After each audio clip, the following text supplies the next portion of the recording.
Nous honorer de votre présence. Merci. Cheikh Mahmoud Dicko est natif de Tonka, dans la région de Tombouctou. Il a commencé sa formation par l'école coranique familiale. C'est dans les mains de son grand-père qu'il a mémorisé le Saint-Coran avant d'apprendre ce qu'on appelle Ummahat al-Kutub, les mères des livres de théologie.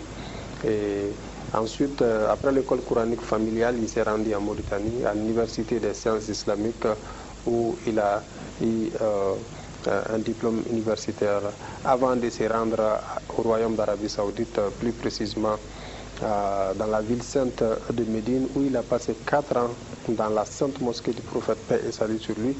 À l'issue de ces 4 ans, donc, il a eu une licence dans la théologie. Et après, donc, Mahmoud Dicko est revenu au pays où il a servi d'abord comme professeur d'arabe avant de démissionner et de se mettre, n'est-ce pas, à la disposition de la communauté islamique. Il est le secrétaire général de l'Association malienne pour l'unité et le progrès de l'islam. Il est le directeur général de la radio islamique, La Voix du Coran et du Hadith. Il est aussi le président du Haut Conseil islamique du Mali, l'instance suprême qui représente l'ensemble des musulmans du Mali.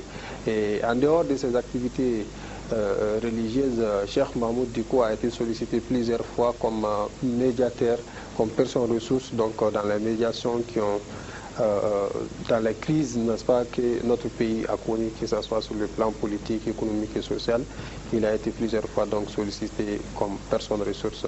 Voilà un peu pour faire connaissance avec notre invité, Cheikh Mahmoud Dicko. Merci encore de venir sur le plateau d'Africa. Donc aujourd'hui, la question que nous allons aborder, c'est sur la tolérance. Je m'en vais donc vous demander de nous définir un peu la vision, n'est-ce pas, de l'islam sur la tolérance. Merci, Monsieur Khan. Merci beaucoup. Je commence d'abord par louer le Seigneur Tout-Puissant, ensuite prier sur le prince des envoyés Mohammed sallallahu alayhi wa sallam et saluer nos frères et sœurs en islam par la salutation cordiale de l'islam. Assalamu alaikum wa rahmatullahi wa barakatuh. Wa alaikum assalam wa rahmatullahi. Encore une fois, je vous remercie de m'avoir donné cette occasion pour m'adresser à la communauté musulmane du Mali et à la communauté musulmane de la sous-région et même du continent. La définition qu'on peut donner ou la compréhension qu'on peut avoir de la tolérance dans la compréhension islamique des choses est un peu différente des autres compréhensions. Pour nous, en islam, la tolérance n'est pas seulement un élément ou une composante de l'islam, mais non, ça fait partie du fondement même de l'islam. Vous savez, l'islam, comme son nom l'indique, le sens étymologique de l'islam, c'est al-istislam. C'est la soumission totale à Dieu. C'est aussi la paix. Vous ne pouvez pas parler de tolérance sans parler de paix. La première des choses qu'un musulman vous offre quand vous le rencontrez, c'est la paix. Que la paix de Dieu soit sur vous. Donc, c'est une religion de paix. La tolérance n'est pas seulement un élément ou une composante, mais ça fait partie des fondements même de l'islam. Donc, pour nous, la tolérance n'est pas occasionnelle, la tolérance n'est pas circonstancielle, mais la tolérance, c'est le vécu de tous les jours. Vous saviez, chez Khan, aujourd'hui, l'islam de toutes parts est attaqué, harcelé par cette question de tolérance. Moi, je m'étonne souvent. Je pense que l'histoire, souvent, ne tranche pas les choses comme ça se doit. Parce que vous n'êtes pas sans savoir, et nos téléspectateurs le savent, qu'à travers des siècles, des peuples ont été brimés et colonisés, pillés dans tous les sens. Et que les auteurs de ces crimes aujourd'hui sont les champions en tolérance, en dignité humaine, en droits humains. Je pense réellement que c'est le monde à l'envers. Et souvent on me dit que Diko, tu es un peu méchant envers les autres. Je dis non, ce n'est pas une méchanceté. Je crois que s'il y a une religion ou une doctrine qui a en réalité enseigné la tolérance, la sagesse, la véhiculer à travers les siècles, c'est bien l'islam. C'est bien l'islam. Je le dis, c'est une réalité. Toutes les valeurs aujourd'hui qui sont véhiculées à travers le monde, qui parlent de dignité humaine, qui parlent de respect, de droits humains, ces valeurs-là ne sont pas seulement des éléments qu'on a pris par-ci par-là circonstanciellement pour en faire des slogans pour l'islam. C'est des fondements même de l'islam. C'est des valeurs que l'islam a enseignées, parce que l'islam c'est le parachèvement de toutes les religions, c'est le condenseur de toutes les révélations venant de Dieu. Et c'est dans l'islam en réalité que toutes ces valeurs-là se retrouvent. Donc l'universalité de ces valeurs a été prônée par le prophète de l'islam. Il a été dit dans un verset coranique que vous connaissez, وَمَا أَرْسَلْنَاكَ إِلَّا رَحْمَةً لِلْعَالَمِينَ. Là-bas le mot alamin, donc mondialisation. Et de l'autre côté, il y a قُلْ يَا أَيُّهَا النَّاسُ إِنِّي رَسُولُ اللَّهِ إِلَيْكُمْ جَمِيعًا. Ça c'est l'universalité de ce message. Donc la tolérance n'est pas une chose étrangère à la religion musulmane. Non, comme je le dis souvent dans mes prêches, c'est vraiment autre chose qui nous appartient. Et si aujourd'hui ces valeurs sont véhiculées, tant mieux. Mais penser que c'est les autres qui sont les propriétaires de ces valeurs, c'est eux qui ont enseigné ces valeurs en dehors de l'islam, je crois que c'est porter préjudice à l'islam. Et ce n'est pas réel, c'est des contre-vérités historiques qu'on peut établir. Donc cette tolérance, Cheikh Diko, ça doit exister entre seulement les musulmans ou entre les musulmans et tout le monde, comme le verset le dit, j'ai été envoyé comme miséricorde pour le monde entier, ou alors j'ai été envoyé à l'humanité tout entière. Absolument. On ne peut pas parler d'universalité, de mondialisation et faire de la chose exclusive. Non. Cette religion est une religion universelle qui s'adresse à l'humanité en général. Et je l'ai dit, je le répète comme j'ai souvent l'habitude de le dire, que tout ce qu'on est en train de véhiculer aujourd'hui comme valeur sont des choses que l'islam a prôné. Le dialogue entre les cultures, le dialogue entre les religions, appeler les autres à venir partager ce qu'on a. C'est l'islam en réalité qui a prôné ça. C'est l'islam qui dit, le prophète de l'islam, on lui a dit de dire, c'est écrit noir sur blanc. قل يا أهل الكتاب تعالوا إلى كلمة سواء بيننا وبينكم ألا نعبد إلا الله سواء بيننا وبينكم. Et d'autre part, on dit ولا تجادلوا أهل الكتاب إلا بالتي هي أحسن. D'autre part, ادع إلى سبيل ربك بالحكمة والموعظة الحسنة وجادلهم بالتي هي أحسن.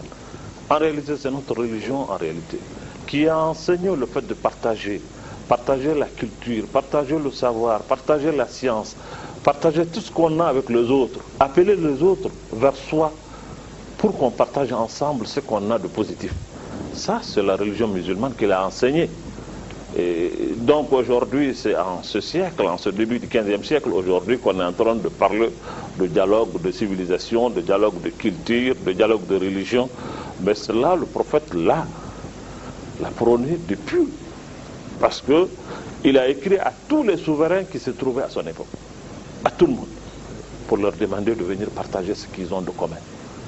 Parce que ce message-là est un message universel. L'enseignement qui est là-dedans n'est pas exclusivement réservé aux musulmans ou à une communauté bien déterminée. C'est pour l'humanité en général.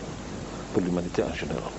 Je l'ai dit, tout ce qu'on a aujourd'hui comme valeur, comme enseignement, comme tolérance, comme respect de de droits humains, de dignité humaine, tout cela a été enseigné par l'islam avant qu'on en parle aujourd'hui. C'est pour cela que je le dis souvent, je ne peux pas comprendre ceux qui, durant des siècles, ont opprimé le monde, ont colonisé des peuples, ont pillé des ressources, et que ceux-ci aujourd'hui deviennent les champions en matière de droits humains. Ceux qui sont devenus des anges qui ont pitié des autres, mais c'est pas vrai, cela n'est pas réel. Et malgré que ces gens-là appartiennent à une religion, leur comportement n'a pas été attribué à cette religion. Bien qu'il y a des musulmans qui se comportent. Parce que la première guerre mondiale a eu lieu, la deuxième a eu lieu, la déportation de Noirs a eu lieu, tout ce qui s'est passé dans l'histoire a eu lieu. On n'a pas attribué ça à une religion. Non. Et pourtant, ces gens-là sont quand même, ils appartiennent à une religion.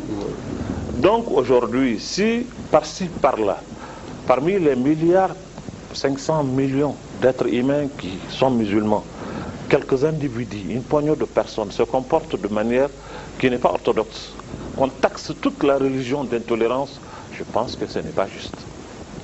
Cela n'est pas juste, ça ne doit pas se faire.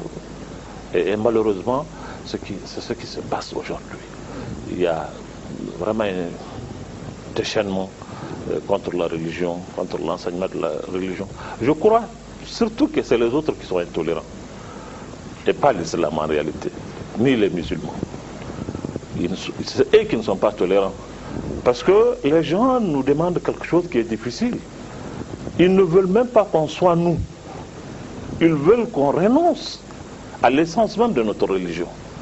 Alors, je crois que quand quelqu'un vous demande vraiment de renoncer à ce que vous aviez, comme le Coran le dit, ça serait difficile de parler d'intolérance dans un seul sens. Si intolérance y est, c'est de part et d'autre. Parce qu'aujourd'hui, il y a des endroits dans lesquels une femme musulmane n'est pas capable d'attacher son foulard. Ouais. Il y a des endroits dans lesquels quand on vous voit avec une barbe, c'est tout un problème. Ouais. Alors ces gens-là, ils ne sont pas intolérants. Ou l'appel à la prière dans certains pays, on ne le fait pas avec le micro. Alors on ne le fait pas avec le micro, les gens vivent sont cloîtrés dans des trucs, dans des baraques pour faire leur prière. Alors comment on qualifie ces choses-là? C'est pas de l'intolérance, c'est bien de l'intolérance. Mais malheureusement, ce qu'on nous demande aujourd'hui, ce n'est pas de la tolérance. On nous demande de renoncer à notre religion, à notre foi, à notre identité en tant que musulmans. Et cette liberté sans fin qu'on est en train de prôner à travers le monde, où en réalité si on ne prend pas garde, c'est l'humanité en général qui va rentrer dans une situation difficile. Aujourd'hui, on est presque affolé. Quand on vous parle de vaches folles, on vous parle des poulets qui sont malades, demain on vous parle des porcs, après demain on vous parle de tout. Ils sont en train de rendre le monde fou avec cette machine infernale de la communication aujourd'hui qui fait que toute idée qui leur vient dans la tête, on le véhicule. Nous pensons réellement que si on doit parler d'intolérance aujourd'hui, c'est surtout les musulmans qui subissent l'intolérance des autres, de mon point de vue. Vous venez de citer quelques versets dans lesquels Allah subhanahu wa ta'ala dit, demande au prophète d'appeler les gens du livre de venir dialoguer autour d'une parole dont ils sont tous égaux, devant lequel il s'agit d'adorer Allah le tout, ou alors il trace des codes de conduite aux musulmans lorsqu'ils communiquent, lorsqu'ils dialoguent avec les gens du livre. Maintenant, tout ce qu'on dit autour de l'islam, aujourd'hui, est-ce que ce n'est pas souvent les musulmans eux-mêmes qui ont contribué, n'est-ce pas, à donner cette image à l'islam? Bon, d'autre part, pour parler vrai, c'est vrai, c'est réel, parce que nous déplorons une situation aujourd'hui qui est réelle. C'est que tout le monde s'érige en prêcheur, tout le monde est mufti, tout le monde peut parler de l'islam. Cela n'est pas normal. Cela n'est pas normal. Cela donne l'occasion aux ennemis de l'islam, effectivement, d'attaquer l'islam, de parler de l'islam comme étant une religion où les gens prêche la violence, ils prêchent l'intolérance. Ça, je crois que ça revient surtout à la méthodologie. Hein? À la méthodologie, à la formation, à la manière dont il faut appeler les gens. Ça, je crois que c'est une manière pédagogique, ça manque. Et quand ça manque dans un domaine, ça fait naturellement des failles. On n'y peut rien. Ça, c'est réel aujourd'hui, l'islam, vu cette situation. Parce que vous savez, l'enseignement de l'islam est un enseignement abandonné, un enseignement qui n'est pas encadré. Si ce n'est pas maintenant où on a commencé à avoir des écoles classiques, c'est un enseignement qui est laissé. Vous savez, c'est un enseignement qui n'a jamais subi de réformes dans nos pays. L'enseignement coranique, il est toujours l'enseignement coranique comme il est. C'est un enseignement qui est là par la force des choses. Donc pendant tout ce temps où il y a l'enseignement, il n'y a jamais eu de réforme. Les gens ne sont pas formés pour s'adapter aux situations de notre nouvelle époque. Et donc ça fait vraiment de faille aujourd'hui. Nous sommes interpellés en tant que responsables religieux pour voir comment est-ce qu'il faut améliorer la formation, l'information, la sensibilisation, pour parler aux autres, pour dialoguer avec les autres, parce que c'est ce que notre religion prend. Quand vous parlez aux gens, vous ne pouvez pas venir parler comme vous voulez aux gens, vous devrez choisir le mot, vous devrez le cadre. Et il y a beaucoup de choses qu'il faut choisir pour s'adresser aux gens. Mais malheureusement, et surtout particulièrement chez nous ici au Mali, aujourd'hui, ça devient même un désordre, où en réalité les gens s'érigent en prêcheurs n'importe comment et n'importe où et dans toutes les occasions. C'est à déplorer. Et c'est des situations aussi qui permettent aux autres d'attaquer l'islam, parce que quand quelque chose se fait sans qu'il n'y ait discernement, nécessairement, il y a des failles. Vous avez parlé des valeurs universitaires, des valeurs universelles, pardon, qui tirent souvent leurs sources de la religion musulmane.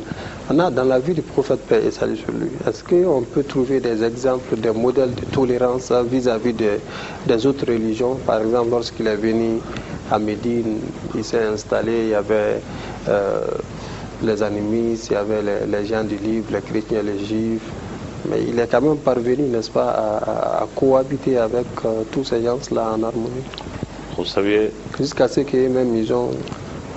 Il n'y a pas de valeur qui ne tire pas sa source de cette religion. C'est un défi. Ce n'est pas seulement quelques valeurs, mais toutes les valeurs, tout ce qu'on peut appeler aujourd'hui valeurs, sont des choses qui sont effectivement, qui tirent leur source de notre religion. En réalité, c'est cette religion qui a donné au monde ce que le monde a aujourd'hui. En réalité, tout ce qui se passe, même la gouvernance, quand tu regardes, mais c'est notre religion. C'est un peu utopique. Les gens pensent que bon, on se jette trop de fleurs, mais c'est pas puisqu'on se jette de fleurs, mais c'est la réalité. Que ce soit dans le domaine de la médecine, dans le domaine des mathématiques, physique et astronomie, dans tous les domaines, c'est l'islam qui a donné le fondement. Et je le dis souvent pour taquiner les gens, même la Croix-Rouge, le Croissant-Rouge, ces valeurs qui sont aujourd'hui enseignées pour dire aux gens pendant les guerres, il ne faut pas tuer les enfants, il ne faut pas tuer un soldat qui est sur terre, il ne faut pas tuer les vieilles personnes. Mais ça, le prophète de l'islam nous a enseigné ça. Il y a 15 siècles qu'il nous a enseigné ça. Il a dit de ne pas mettre du feu dans les champs, ne pas couper les arbres, ne pas tuer les animaux, ne pas tuer les gens du livre. Les gens du livre. Le rabbin qui se trouve dans son temple, il faut le laisser. C'est le prophète de l'islam qui a enseigné aux gens ces valeurs-là. Donc, ce n'est pas des valeurs en réalité qui nous sommes étrangères. Non, du tout. Du tout, du tout, du tout. Et tout ce qu'on a aujourd'hui, tout ce qui est aujourd'hui seulement, il y a un problème. Ce qu'on a tiré en réalité ces valeurs-là pour enlever leur sens spirituel et les vider de toute spiritualité. Et maintenant, ils se sont attribué l'appartenance de ces choses-là. Sinon, c'est des valeurs religieuses. Et notre pays aussi mais notre pays est un exemple à offrir aux autres. Il y a des exemples au temps du prophète alayhi salatu wassalam. Quand il est parti à Médine, il a cohabité avec tout le monde. Il y avait les juifs, il y avait les non-croyants, il y avait tout le monde. Et avant ça, il a pactisé aussi avec les Mécois, qui étaient des païens. Puis, sur le Hudaybiya, il a fait un pacte avec eux. Ça veut dire qu'en réalité, dans notre religion, il n'est pas exclu qu'on vit avec les autres. Même si on n'est pas de la même religion, même si on ne partage pas la même foi, mais on partage des valeurs qui sont des valeurs humanitaires, c'est des valeurs universelles. Universelles. Et chez nous, ici, il y a des exemples. Souvent, j'aime les citer parce que c'est des réalités historiques. La dîna de Sékou Amadou est un exemple. Sékou Amadou est quelqu'un qui a étudié au Mali, qui a vécu au Mali, qui n'a jamais quitté le stade de l'intolérance. Si aujourd'hui des gens subissent de l'intolérance, c'est bien les musulmans, et non le contraire. Parce qu'en réalité, on est en train de nous forcer, de nous faire abandonner ce que nous sommes. Et ça, c'est difficile. Ça, c'est difficile. On ne peut pas comprendre aujourd'hui que l'intolérance soit synonyme d'abandon de toute valeur islamique, toute valeur spirituelle. Alors, ça ne peut pas être de la tolérance. Non. Moi, je dis, chez nous, il y a des choses qui sont claires. Ceux qui ne sont pas musulmans, nous fêtons avec eux toutes leurs fêtes. Nous fêtons Pâques, nous fêtons Noël, nous fêtons tout. L'État décrète ces jours-là fériés. Aucun musulman n'a jamais protesté. Pourquoi ça se fait? Alors donc, on ne peut pas parler d'intolérance, c'est-à-dire taxer les musulmans de l'intolérance. Il peut y avoir quelques individus. C'est vrai. Mais je dis, sur 1,5 milliard d'individus, des musulmans à travers le monde, si quelques éléments se comportent de manière qui n'est pas orthodoxe, si on taxe toute la religion de cela, ce n'est pas juste. C'est injuste. Et nous avons connu ça au Mali. Dans tous les villages, tu trouveras les gens de Komo, les gens de mosquée, les gens, le Bambara qui fait sortir leur Komo, les musulmans qui sont dans leur mosquée, les autres qui sont dans d'autres choses. Ça n'a jamais été un problème dans ce pays. Les gens ont toujours cohabité en bonne entente, en bonne intelligence dans notre pays. C'est vrai que nous avons un fondement culturel vraiment très organisé qui nous permet vraiment, chaque fois, comme on le dit, avec ceci à Temene. C'est-à-dire que chez nous, on arrive toujours à trouver quand même un consensus autour de nos différents. Cela n'est pas un fait du hasard, parce que c'est vraiment une véritable nation, le Mali. Et qui aujourd'hui, je le dis souvent, le Mali aujourd'hui peut servir d'école, peut servir d'exemple au reste du monde, dans le dialogue de culture. Nous avons ici, chez nous, ce qu'on appelle l'union sacrée de religieux. Cette union, c'est les musulmans, les chrétiens, les protestants. Pour tous les problèmes qui touchent l'avenir de notre pays, qui touchent la vie de cette nation.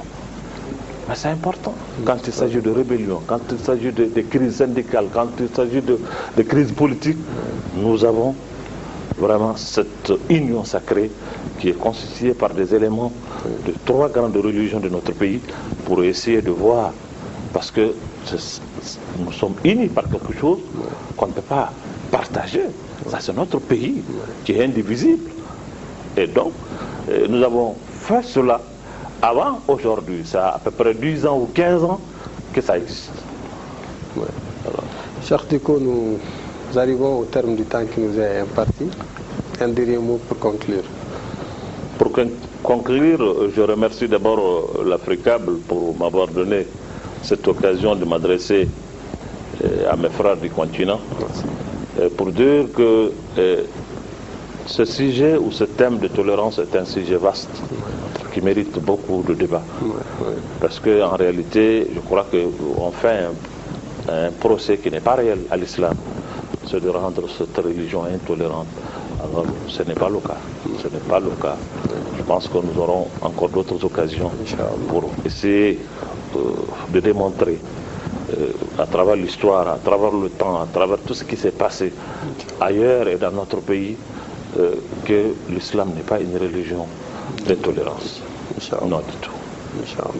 C'est le contraire. Je l'ai dit, aujourd'hui, tout ce qu'on a comme droit que le monde est en train de véhiculer, qu'on est en train de dire universel, l'universalité de ces droits-là a été prônée par l'islam avant l'avènement de ces siècles. Donc, je le dis encore une fois, c'est pour cela que les musulmans, je leur demande d'accepter de débattre. Nous sommes dans un monde où c'est un débat d'idées. Les musulmans ne doivent pas se mettre à l'écart. On ne doit pas penser que les droits humains, c'est l'affaire des autres, ce n'est pas notre affaire. Non, on doit mettre ce droit-là dans leur cadre réel.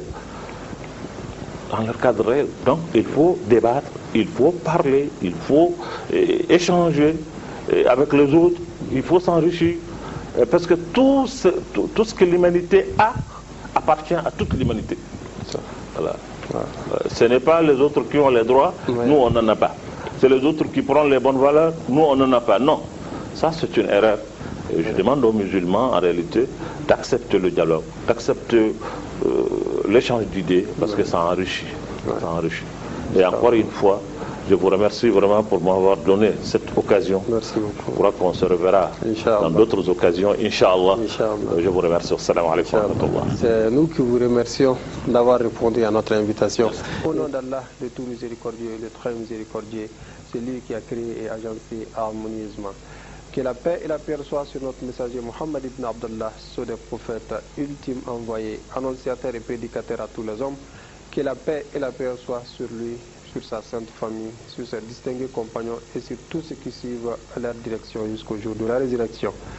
Chers frères et sœurs fidèles téléspectateurs d'Africa, la chaîne du continent, Assalamu alaikum wa rahmatullahi ta'ala wa barakatuh.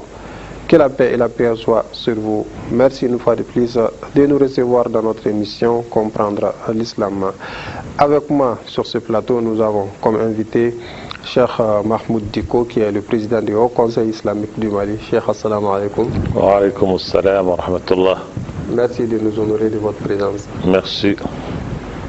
Cheikh Mahmoud Diko est natif de Tonka, dans la région de Tombouctou. Il a commencé sa formation par l'école coranique familiale. C'est dans les mains de son grand-père qu'il a mémorisé le Saint-Coran avant d'apprendre ce qu'on appelle Ummahatul Kutub, les mères des livres de théologie. Et ensuite, après l'école coranique familiale, il s'est rendu en Mauritanie, à l'université des sciences islamiques, où il a eu un diplôme universitaire avant de se rendre au Royaume d'Arabie Saoudite, plus précisément dans la ville sainte de Médine, où il a passé 4 ans dans la sainte mosquée du prophète, paix et salut sur lui. À l'issue de ces 4 ans, donc, il a eu une licence dans la théologie. Et après, donc, Mahmoud Diko est revenu au pays où il a servi d'abord comme professeur d'arabe avant de démissionner et de se mettre, n'est-ce pas, à la disposition de la communauté islamique. Il est le secrétaire général de l'Association malienne pour l'unité et le progrès de l'islam. Il est le directeur général de la radio islamique, La Voix du Coran et du Hadith. Il est aussi le président du Haut Conseil islamique du Mali, l'instance suprême qui parle, qui représente l'ensemble des musulmans du Mali. Et en dehors de ses activités religieuses, Cheikh Mahmoud Diko a été sollicité plusieurs fois comme médiateur, comme personne ressource, donc dans les médiations qui ont dans les crises, n'est-ce pas, que notre pays a connues, que ce soit sur le plan politique, économique et social. Il a été plusieurs fois donc sollicité comme personne ressource. Voilà un peu pour faire connaissance avec notre invité, Cheikh Mahmoud Diko. Merci encore de venir sur le plateau d'Africa. Donc aujourd'hui, la question que nous allons aborder, c'est sur la tolérance. Je m'en vais donc vous demander de nous définir un peu la vision, n'est-ce pas, de l'islam sur la tolérance. Merci, M. Khan. Merci beaucoup. Je commence d'abord par louer le Seigneur Tout-Puissant, ensuite prier sur le prince des envoyés Mohammed sallallahu alayhi wa sallam et saluer nos frères et sœurs en islam par la salutation cordiale de l'islam. Assalamu alaikum wa rahmatullahi wa barakatuh. Wa alaikum assalam wa rahmatullahi. Encore une fois, je vous remercie de m'avoir donné cette occasion pour m'adresser à la communauté musulmane du Mali et à la communauté musulmane de la sous-région et même du continent. La définition qu'on peut donner ou la compréhension qu'on peut avoir de la tolérance dans la compréhension islamique des choses est un peu différente des autres compréhensions. Pour nous, en islam, la tolérance n'est pas seulement un élément ou une composante de l'islam, mais non, ça fait partie du fondement même de l'islam. Vous savez, l'islam, comme son nom l'indique, le sens étymologique de l'islam, c'est al-istislam. C'est la soumission totale à Dieu. C'est aussi la paix. Vous ne pouvez pas parler de tolérance sans parler de paix. La première des choses qu'un musulman vous offre quand vous le rencontrez, c'est la paix. Que la paix de Dieu soit sur vous. Donc, c'est une religion de paix. La tolérance n'est pas seulement un élément ou une composante, mais ça fait partie des fondements même de l'islam. Donc, pour nous, la tolérance n'est pas occasionnelle. La tolérance n'est pas circonstancielle. Mais la tolérance, c'est le vécu de tous les jours. Vous saviez, chez Khan, aujourd'hui, l'islam de toutes parts est attaqué, harcelé par cette question de tolérance. Moi, je m'étonne souvent. Je pense que l'histoire, souvent, ne tranche pas les choses comme ça se doit. Parce que vous n'êtes pas sans savoir, et nos téléspectateurs le savent, qu'à travers des siècles, les peuples ont été brimés et colonisés, pillés, dans tous les sens. Et que les auteurs de ces crimes, aujourd'hui, sont les champions en tolérance, en dignité humaine, en droits humains. Je pense réellement que c'est le monde à l'envers. Et souvent on me dit que Diko, tu es un peu méchant envers les autres. Je dis non, ce n'est pas une méchanceté. Je crois que s'il y a une religion ou une doctrine qui a en réalité enseigné la tolérance, la sagesse, la véhiculée à travers les siècles, c'est bien l'islam. C'est bien l'islam. Je le dis, c'est une réalité. Toutes les valeurs aujourd'hui qui sont véhiculées à travers le monde, qui parlent de dignité humaine, qui parlent de respect, de droits humains, ces valeurs-là ne sont pas seulement des éléments qu'on a pris par-ci par-là circonstanciellement pour en faire des slogans pour l'islam. C'est des fondements même de l'islam. C'est des valeurs que l'islam a enseignées, parce que l'islam, c'est le parachèvement de toutes les religions, c'est le condenseur de toutes les révélations venant de Dieu. Et c'est dans l'islam, en réalité, que toutes ces valeurs-là se retrouvent. Donc, l'universalité de ces valeurs a été prônée par le prophète de l'islam. Il a été dit dans un verset coranique que vous connaissiez, « Wa ma arsalnaka illa rahmatan lil alamin ». Là-bas, le mot « alamin », donc mondialisation. Et de l'autre côté, il y a « Qul ya ayyuhan nasu inni rasulullah ilaykum jami'a ». Ça, c'est l'universalité de ce message. Donc, la tolérance n'est pas une chose étrangère à la religion musulmane. Non. Comme je le dis souvent dans mes prêches, c'est vraiment autre chose qui nous appartient. Et si aujourd'hui ces valeurs sont véhiculées, tant mieux. Mais pensez que c'est les autres qui sont les propriétaires de ces valeurs.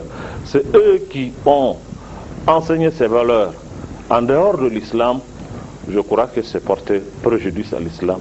Et ce n'est pas réel, c'est des contre-vérités historiques et qu'on peut établir. Inch'Allah.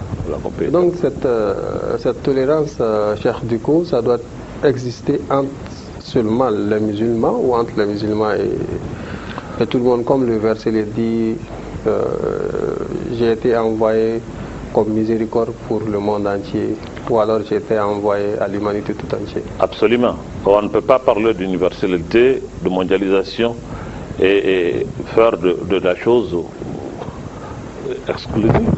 Non. Cette religion est une religion universelle qui s'adresse à l'humanité en général. Et je l'ai dit, je le répète comme j'ai souvent l'habitude de le dire, que tout ce qu'on est en train de véhiculer aujourd'hui comme valeur sont des choses que l'islam a prôné.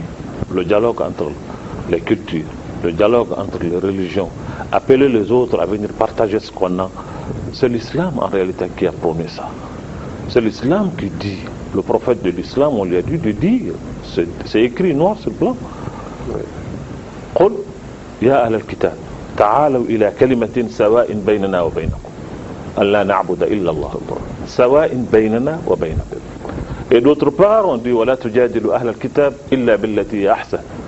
D'autre part, ادع إلى سبيل ربك بالحكمة والموعظة الحسنة وجادلهم بالتي هي أحسن. En réalité, c'est notre religion en réalité qui a enseigné le fait de partager la culture, partager le savoir, partager la science, partager tout ce qu'on a avec les autres, appeler les autres vers soi pour qu'on partage ensemble ce qu'on a de positif. Ça, c'est la religion musulmane qui l'a enseigné.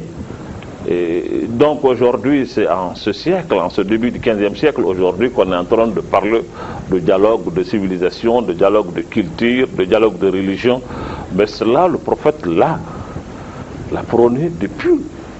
Parce qu'il a écrit à tous les souverains qui se trouvaient à son époque, à tout le monde, pour leur demander de venir partager ce qu'ils ont de commun. Parce que ce message-là est un message universel. L'enseignement qui est là-dedans n'est pas exclusivement réservé aux musulmans ou à une communauté bien déterminée. C'est pour l'humanité en général. Pour l'humanité en général. Je l'ai dit, tout ce qu'on a aujourd'hui comme valeur, comme enseignement, comme tolérance, comme respect de droits humains, de dignité humaine, tout cela a été enseigné par l'islam avant qu'on en parle aujourd'hui. C'est pour cela que je le dis souvent, je ne peux pas comprendre ceux qui, durant des siècles, ont opprimé le monde, ont colonisé des peuples, ont pillé des ressources, et que ceux-ci aujourd'hui deviennent les champions en matière de droits humains. Ceux qui sont devenus des anges qui ont pitié des autres, mais c'est pas vrai, cela n'est pas réel.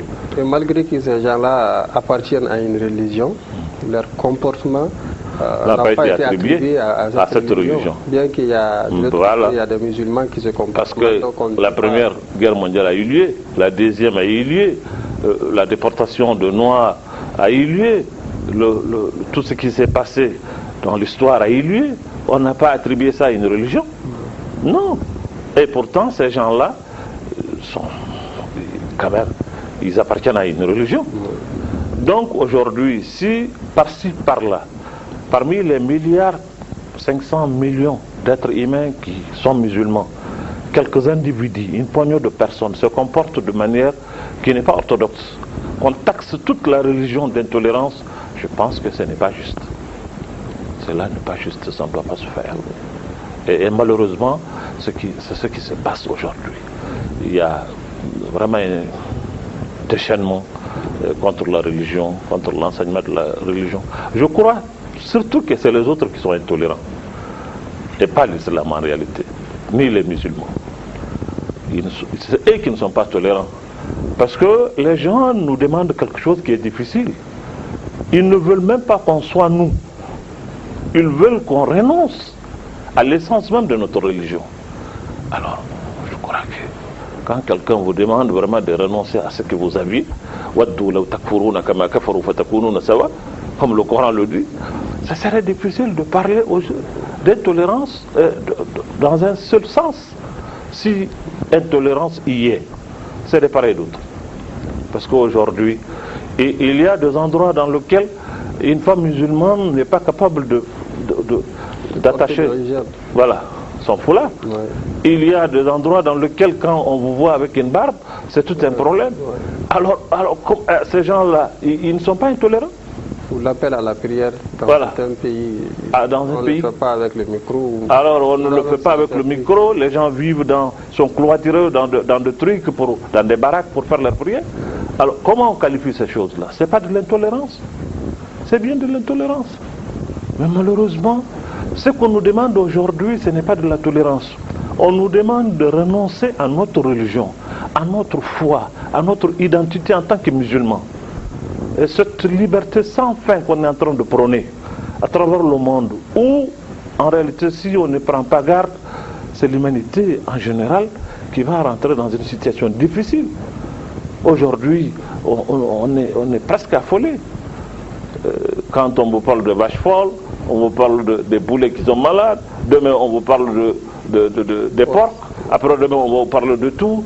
Ils sont en train de rendre le monde fou avec cette machine infernale de la communication aujourd'hui qui fait que toute idée qui leur vient dans la tête, on le véhicule. Nous pensons réellement que si on doit parler d'intolérance aujourd'hui, c'est surtout les musulmans qui subissent l'intolérance des autres, de mon point de vue. Vous venez de citer quelques versets dans lesquels Allah subhanahu wa ta'ala dit, demande au prophète d'appeler les gens du livre de venir dialoguer autour d'une parole dont ils sont tous égaux, devant lequel il s'agit d'adorer Allah le tout, ou alors il trace des codes de conduite aux musulmans lorsqu'ils communiquent, lorsqu'ils dialoguent avec les gens du livre. Maintenant, tout ce qu'on dit autour de l'islam, aujourd'hui, est-ce que ce n'est pas souvent les musulmans eux-mêmes qui ont contribué, n'est-ce pas, à donner cette image à l'islam? Bon, d'autre part, pour être parler vrai, c'est vrai, c'est réel, parce que nous déplorons une situation aujourd'hui qui est réelle. C'est que tout le monde s'érige en prêcheur, tout le monde est mufti, tout le monde peut parler de l'islam. Cela n'est pas normal. Cela n'est pas normal. Cela donne l'occasion aux ennemis de l'islam, effectivement, d'attaquer l'islam, de parler de l'islam comme étant une religion où les gens prêchent la violence, ils prêchent l'intolérance. Ça, je crois que ça revient surtout à la méthodologie. Ouais. Hein? À la méthodologie, à la formation, à la manière dont il faut appeler les gens. Ouais. Ça, je crois que c'est une manière pédagogique, ça manque. Et quand ça manque dans un domaine, ça fait naturellement des failles. Ouais. On n'y peut rien. Ça, c'est réel aujourd'hui, l'islam, vu cette situation. Parce que vous savez, l'enseignement de l'islam est un enseignement abandonné, un enseignement qui n'est pas encadré.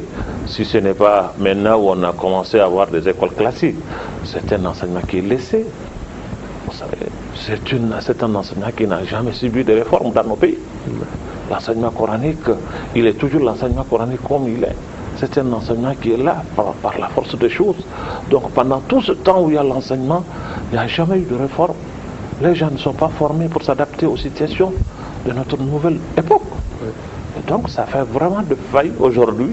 Nous sommes interpellés en tant que responsables religieux pour voir comment est-ce qu'il faut améliorer la formation, l'information, la sensibilisation, pour parler aux autres, pour dialoguer avec les autres, parce que c'est ce que notre religion prend.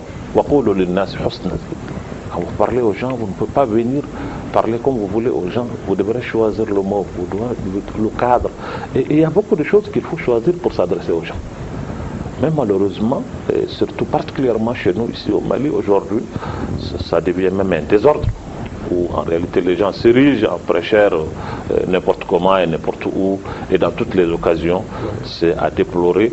Et c'est des situations aussi qui permettent aux autres d'attaquer l'islam, puisque quand quelque chose se fait sans qu'il n'y ait discernement, nécessairement, il y a des failles. Vous avez parlé des valeurs universitaires, des valeurs universelles, pardon, qui tirent souvent leurs sources de la religion musulmane. Dans la vie du prophète, paix et salut sur lui, est-ce qu'on peut trouver des exemples, des modèles de tolérance vis-à-vis des autres religions? Par exemple, lorsqu'il est venu à Médine, il s'est installé, il y avait les animistes, il y avait les gens du livre, les chrétiens, les juifs, mais il est quand même parvenu, n'est-ce pas, à cohabiter avec tous ces gens-là en harmonie. Vous savez, jusqu'à ce qu'eux-mêmes ils ont... Il n'y a pas de valeur qui ne tire pas sa source de cette religion. C'est un défi. Ce n'est pas seulement quelques valeurs, mais toutes les valeurs, tout ce qu'on peut appeler aujourd'hui valeurs, sont des choses qui sont effectivement, qui tirent leur source de notre religion. En réalité, c'est cette religion qui a donné au monde ce que le monde a aujourd'hui. En réalité, tout ce qui se passe, même la gouvernance, quand tu regardes, mais c'est notre religion. C'est un peu utopique. Les gens pensent que bon, on se jette trop de fleurs, mais c'est pas puisqu'on se jette de fleurs, mais c'est la réalité. Que ce soit dans le domaine de la médecine, dans le domaine des mathématiques, physique, et astronomie, dans tous les domaines, c'est l'islam qui a donné le fondement. Et je le dis souvent pour taquiner les gens, même la Croix-Rouge, le Croissant-Rouge, ces valeurs qui sont aujourd'hui enseignées pour dire aux gens pendant les guerres, il ne faut pas tuer les enfants, il ne faut pas tuer un soldat qui est sur terre, il ne faut pas tuer les vieilles personnes. Mais ça, le prophète de l'islam nous a enseigné ça. Ouais. Il y a 15 siècles qu'il nous a enseigné ça. Il a dit de ne pas mettre du feu dans les champs, ouais. ne pas couper les arbres, ouais. Ne pas tuer les animaux, ne pas tuer les gens du livre. Ouais. Les gens du livre. Ouais. Le rabbin qui se trouve dans son temple, il faut le laisser. C'est le prophète de l'islam qui a enseigné aux gens ces valeurs-là. Donc, ce n'est pas des valeurs en réalité qui nous sommes étrangères. Non, du tout. Du tout, du tout, du tout. Et tout ce qu'on a aujourd'hui, tout ce qui est aujourd'hui seulement, il y a un problème. Ce qu'on a tiré en réalité ces valeurs-là pour enlever leur sens spirituel et les vider de toute spiritualité. Et maintenant, ils se sont attribué l'appartenance de ces choses-là. Sinon, c'est des valeurs religieuses. Et notre pays aussi en a offrir aux autres. Il y a des exemples au temps du prophète, quand il est parti à Médine, il a cohabité avec tout le monde. Ouais. Il y avait les juifs, il y avait les non-croyants, il y avait tout le monde. Et avant ça, il a pactisé aussi avec les Mécois, ouais. Qui étaient des païens. Sur le Hudaybiya, ouais. Il a fait un pacte avec eux. Ouais. Ça veut dire qu'en réalité, dans notre religion, il n'est pas exclu qu'on vit avec les autres, ouais. Même si on n'est pas de la même religion, même si on ne partage pas la même foi, mais on partage des valeurs qui sont des valeurs humanitaires, ouais. C'est des valeurs universelles. Ouais. Universelles. Et chez nous, ici, il y a des exemples. Souvent, j'aime les citer parce que c'est des réalités, ouais. Historiques. La dîna de Sékou Amadou est un exemple. Sékou Amadou est quelqu'un qui a étudié au Mali, qui a vécu au Mali, qui n'a jamais quitté le Mali. Né et grandi et mort ici. C'est lui qui a fondé la Dina. Et lui, ses voisins étaient les Dogo. Oui. Ils sont peut-être à 10 km, 15 km de lui. Ils étaient là-bas dans les falaises de Banyagara, oui. En train d'adorer leur oui. Idole. Oui. C'était des animistes. Oui. Il n'a jamais empêché à ces gens-là d'adorer ce qu'ils veulent adorer. Ouais. Et dans tous les souverains qui ont été ici dans notre pays, depuis le temps de Kanko Moussa, de Mansa Moussa, jusqu'à Askia Mohamed, jusqu'à Sonia Liber, jusqu'à l'autre, Sundiata, ouais. Tous ces souverains-là ont cohabité avec des grands marabouts dans ce pays. Ouais. Ça n'a jamais été un problème. Ouais. Et on n'en a jamais, ça de l'intolérance. Si aujourd'hui des gens subissent de l'intolérance, c'est bien les musulmans et non le contraire. Ouais. Parce qu'en réalité, on est en train de nous forcer, de nous faire abandonner ce que nous sommes. Et ça, c'est difficile. Ça, c'est difficile. On ne peut pas comprendre aujourd'hui que l'intolérance soit synonyme d'abandon de toute valeur islamique, toute valeur spirituelle. Alors, ça ne peut pas être de la tolérance. Non. Moi, je dis, chez nous, il y a des choses qui sont claires. Ceux qui ne sont pas musulmans, nous fêtons avec eux toutes leurs fêtes. Ouais. Nous fêtons Pâques, nous fêtons Noël, nous fêtons tout. Ouais. L'État décrète ces jours-là fériés. Aucun musulman n'a jamais protesté. Pourquoi ça se fait? Alors donc, on ne peut pas parler d'intolérance, c'est-à-dire taxer les musulmans de l'intolérance. Il peut y avoir quelques individus. Ça va là. Ouais. Mais je dis, sur 1,5 milliard d'individus, des musulmans à travers le monde, si quelques éléments se comportent de manière qui n'est pas orthodoxe, si on taxe toute la religion de cela, ce n'est pas juste. C'est injuste. Ouais. Et nous avons connu ça au Mali. Dans tous les villages, tu trouveras les gens de Komo, les gens de mosquée, les gens. le Bambara qui fait sortir leur Como, les musulmans qui sont dans leur mosquée, les autres qui sont dans d'autres choses. Ça n'a jamais été un problème dans ce pays. Les gens ont toujours cohabité en bonne entente, en bonne intelligence dans notre pays. C'est vrai que nous avons un fondement culturel vraiment très organisé qui nous permet vraiment, chaque fois, comme on le dit, avec ceci à démener. C'est-à-dire que chez nous, on arrive toujours à trouver quand même un consensus autour de nos différents. Cela n'est pas un fait du hasard, parce que c'est vraiment une véritable nation, le Mali. Et qui aujourd'hui, je le dis souvent, le Mali aujourd'hui peut servir d'école, peut servir d'exemple au reste du monde, dans le dialogue de culture. Nous avons ici, chez nous, ce qu'on appelle l'union sacrée de religieux. Cette union, c'est les musulmans, les chrétiens, les protestants. Pour tous les problèmes qui touchent l'avenir de notre pays, qui touchent la vie de cette nation. Mais c'est important quand il s'agit de rébellion, quand il s'agit de crises syndicales, quand il s'agit de crises politiques. Nous avons vraiment cette union sacrée qui est constituée par des éléments de 3 grandes religions de notre pays pour essayer de voir, parce que nous sommes unis par quelque chose qu'on ne peut pas partager. Ça, c'est notre pays qui est indivisible. Et donc, nous avons fait cela avant aujourd'hui. Ça a à peu près 10 ans ou 15 ans que ça existe. Cheikh Dicko, nous arrivons au terme du temps qui nous est imparti. Un dernier mot pour conclure.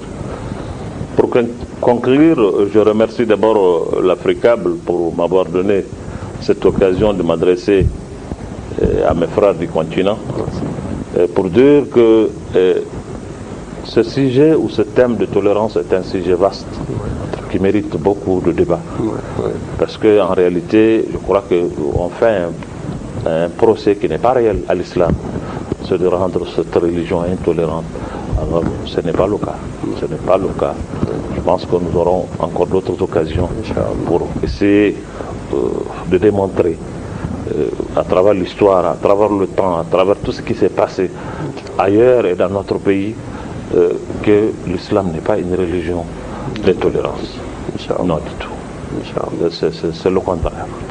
Je l'ai dit, aujourd'hui, tout ce qu'on a comme droit que le monde est en train de véhiculer, qu'on est en train de dire universel, l'universalité de ces droits-là a été prônée par l'islam avant l'avènement de ces siècles.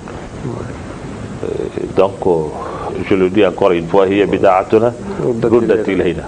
pour cela que les musulmans, je leur demande d'accepter de débattre. Nous sommes dans un monde où c'est un débat d'idées. Les musulmans ne doivent pas se mettre à l'écart. On ne doit pas penser que les droits humains, c'est l'affaire des autres, ce n'est pas notre affaire. Non, on doit mettre ce droit-là dans leur cadre réel. Dans leur cadre réel. Donc, il faut débattre, il faut parler, il faut échanger avec les autres, il faut s'enrichir. Parce que tout ce que l'humanité a appartient à toute l'humanité. Voilà. Ce n'est pas les autres qui ont les droits, nous on n'en a pas. C'est les autres qui prennent les bonnes valeurs, nous on n'en a pas. Non, ça c'est une erreur. Et je demande aux musulmans en réalité d'accepter le dialogue, d'accepter l'échange d'idées, parce que ça enrichit. Ça enrichit.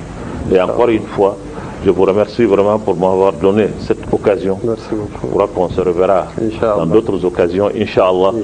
Je vous remercie. Assalamu alaikum wa rahmatullah. C'est nous qui vous remercions d'avoir répondu à notre invitation. Et nous espérons avoir l'occasion de vous recevoir ici sur le plateau pour en discuter plus largement, Inch'Allah. Inch'Allah. Voilà, fidèles téléspectateurs.